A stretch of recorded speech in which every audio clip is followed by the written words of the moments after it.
In the glamorous world of international diplomacy, where handshakes decide the fate of nations and banquets shape the future of politics, one figure walked silently in the shadows. He wasn't who he claimed to be.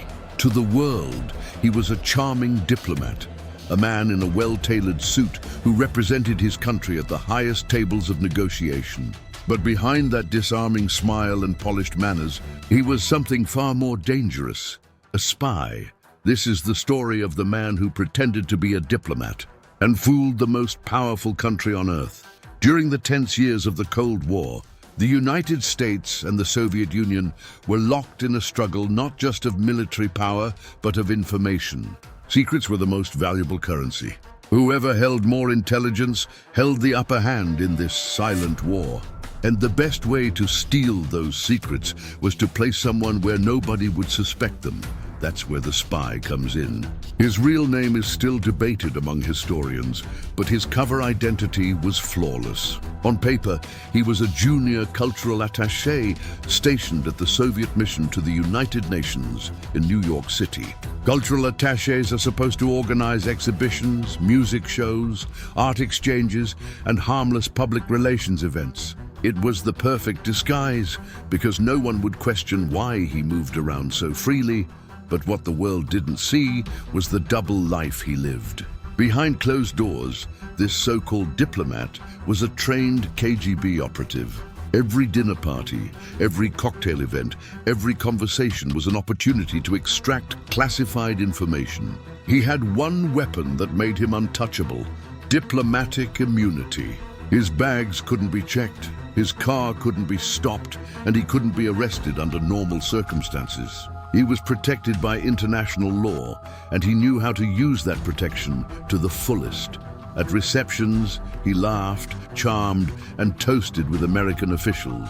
He remembered names, birthdays, and personal details, building relationships that would later be exploited. He was never intrusive, never suspicious, just the right amount of friendly. People lowered their guard around him, and in those unguarded moments, they revealed more than they should. A careless word, a casual mention of a project, a half-drunken complaint about government work, he collected it all. And piece by piece, he built a map of American secrets that he quietly funneled back to Moscow. But social engineering was just one side of his game. He also mastered the art of dead drops and covert exchanges.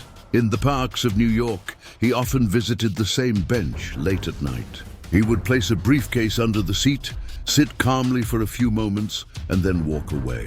Moments later, another contact would pick up the case and leave. Inside were microfilms, encrypted notes, or detailed reports of what he had learned. By morning, those secrets would be on their way to the Soviet Union. The FBI, however, is not easily fooled.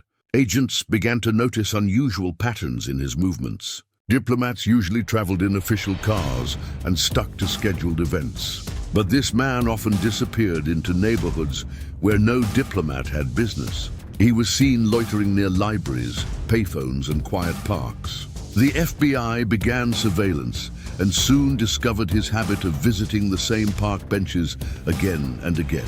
They watched closely and finally saw the switch. One briefcase going down, another coming up. It was a textbook spy exchange. The FBI had the proof they needed. They decided to catch him in the act.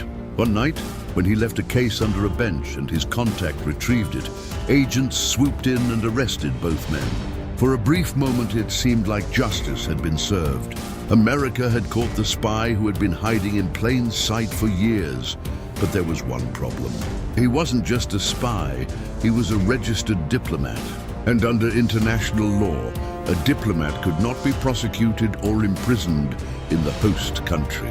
The United States couldn't put him on trial. They couldn't throw him in prison.